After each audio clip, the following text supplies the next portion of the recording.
Hello बच्चों, let's read this question. The question says a boat goes 24 kilometer upstream and 28 kilometer downstream in 6 hours.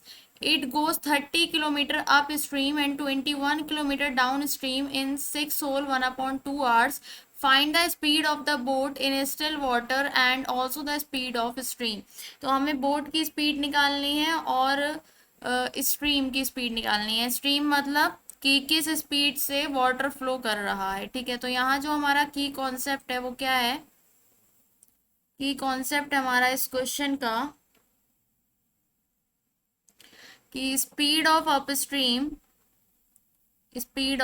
Upstream बराबर होती है speed of boat in still water minus speed of stream के। ठीक है, still water जब पानी रुका हुआ हो। ठीक है, और speed of downstream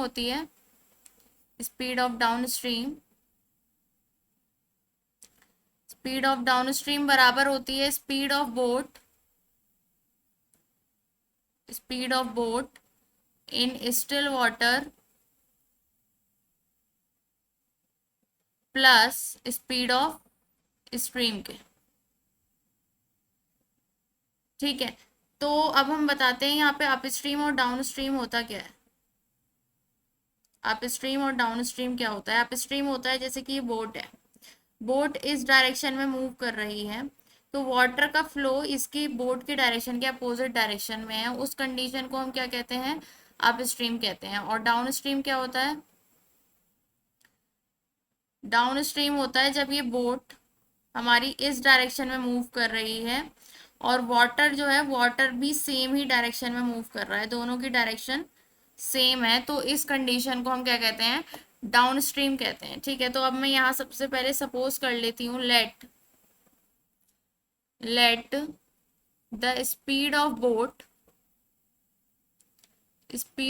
boat in still water be x and speed of stream b y।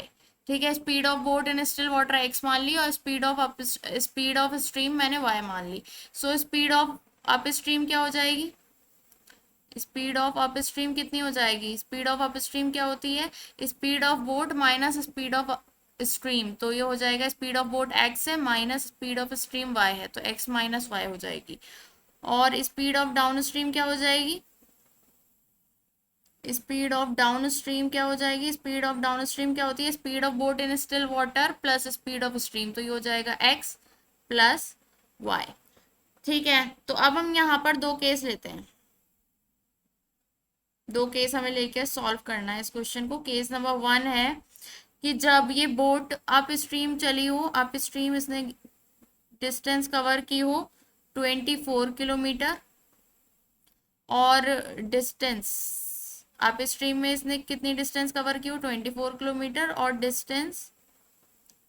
और डाउन स्ट्रीम में इसने कवर की हो 28 किलोमीटर। ठीक है, तो यहाँ पर जब ऐसा कंडीशन है तो इसको जो टोटल टाइम लगा है up stream plus down stream का जो टोटल टाइम है वो उसको कितना लगा है? 6 आवर्स लगे। ठीक है, तो अब हम क्या निकाल लेते हैं? Time taken bye up boat. अब हम निकाल लेते हैं कि मैं मान लेती हूँ let T1 be the time taken by boat to go upstream and T2 be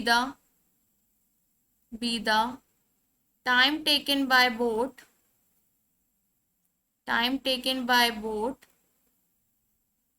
to go downstream। ठीक है, अप स्ट्रीम में जो टाइम लगा है वो T1 और डाउन स्ट्रीम में जो टाइम लगा है वो हो गया T2। ठीक है, तो टाइम का फॉर्मूला क्या होता है? सबसे पहले हम यहाँ लिख लेते हैं, time is equal to time is equal to होता है डिस्टेंस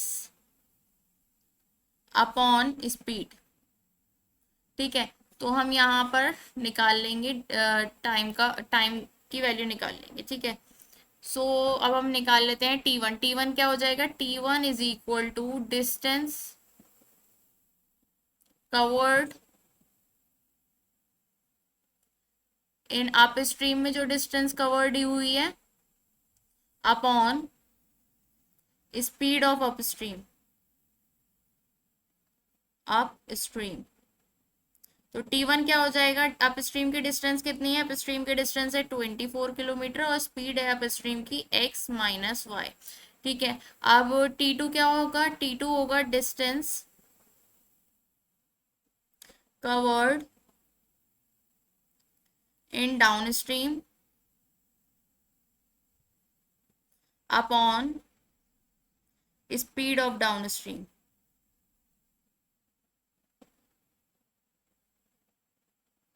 ठीक है, तो ये कितना आ जाएगा? T2 हमारा आ जाएगा T2 is equals to 28 upon x plus y. और हमारे पास टोटल टाइम जो है, टोटल टाइम वो क्या गिवन है? टोटल टाइम वो गिवन है 6 आवर्स। तो मतलब T1 प्लस T2 कितना हो गया? 6। और T1 क्या है? 24 upon x minus y plus 28 upon x plus y is equals to 6। तो अगर मैं यहाँ 2 कॉमन ले लूँ उधर न्यूमरेटर से, तो ये हो जाएगा 12 upon x minus y plus 14 upon x plus y is equals to 6। तो 2 से हम इसको कैंसिल कर देंगे, आ जाएगा 3। तो हमारे पास फर्स्ट इक्वेशन हो जाएगी 12 upon x minus y plus 14 upon x plus y is equals to 3। This is our equation number 1। ठीक है, अब हम क्या करेंगे? अब हम सेकेंड केस लेते हैं, केस नंबर 2। केस नंबर 2 क्या है? जब इसने डिस्टेंस अप स्ट्रीम में कितनी कवर की है? Distance covered in upstream क्या है? 30 किलोमीटर। और distance covered in down stream, down stream की डिस्टेंस कितनी है? 21 किलोमीटर।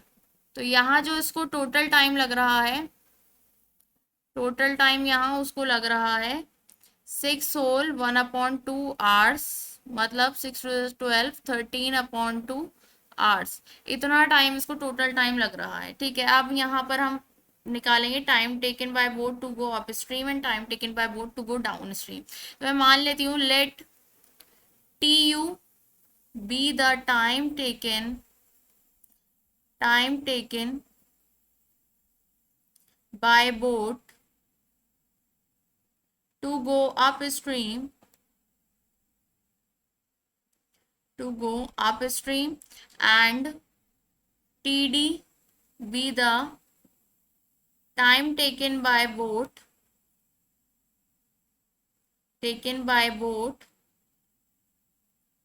to go downstream। ठीक है, तो हमारे पास TU अपस्ट्रीम का टाइम, TD डाउनस्ट्रीम का टाइम आ गया। तो टाइम का फॉर्मूला क्या होता है? टाइम का फॉर्मूला होता है हमारे पास T is equals to distance upon speed. ठीक है, तो यहाँ हम निकाल लेंगे TU की वैल्यू क्या होगी? Distance covered in upstream upon speed of upstream. ठीक है, तो TU क्या आ जाएगा? TU हमारे पास आ जाएगा डिस्टेंस अपस्ट्रीम में कितनी कवर हुई है? 30 किलोमीटर। और स्पीड क्या है अपस्ट्रीम की? x minus y. तो ये TU आ गया। नाउ TD निकालेंगे। अब हम TD time taken by boat to go downstream, ये क्या हो जाएगा? Distance covered in downstream upon speed of downstream. ठीक है, तो डिस्टेंस यहाँ पे कितनी कवर की है डाउन स्ट्रीम में, वो है 21 किलोमीटर। और स्पीड क्या होती है डाउन स्ट्रीम की, x प्लस वाई। तो ये हमारी टी डी की वैल्यू आ गई। ठीक है, यहाँ आप टोटल टाइम क्या गिवन है हमें, टोटल टाइम गिवन है हमें, टोटल टाइम गिवन है 13/2 आवर्स। मतलब T U plus T D जो है हमें कितना गिवन है, 13/2 hours. T U plus T D हमें गिवन है 13/2 आवर्स। टी यू कितना है, टी यू हमारे पास आया है 30/x - y plus T D हमारे पास आया है 21/x+y, जो कि बराबर है 13/2 के। तो 2 की मैं इधर क्रॉस मल्टीप्लाई कराऊंगी, हो जाएगा 60/x - y plus 42/x+y is equals to 13। This is our equation number 2। ठीक है, और इक्वेशन 1 क्या बनी थी हमारे पास, इक्वेशन 1 हमें बनी थी, इक्वेशन 1 हमें बनी थी 12/x - y plus 14/x+y is equals to 3। हमारी क्या थी, इक्वेशन नंबर 1 थी। अब जब डिनोमिनेटर में वेरिएबल्स होते हैं तो उन इक्वेशन को सॉल्व करने के लिए हमें कुछ एज्यूम करना होता है। तो यहाँ क्या एज्यूम करना होता है वो हम बताते हैं आपको। तो हमें करना होता है let 1/x - y is equals to a and 1/x+y is equals to b। तो हमें ये पुट करना होता है। जब हमें इस टाइप की इक्वेशंस गिवन होती हैं तो हम ये पुट कर देते हैं। तो हमारे पास क्या बन जाएगा, जब हम 1/x - y को a पुट करेंगे और 1/x+y को हम b पुट करेंगे, तो हमारे पास बन जाएगी 60a plus 42b is equals to 13। इसको मैं इक्वेशन नंबर 3 कह लेती हूँ।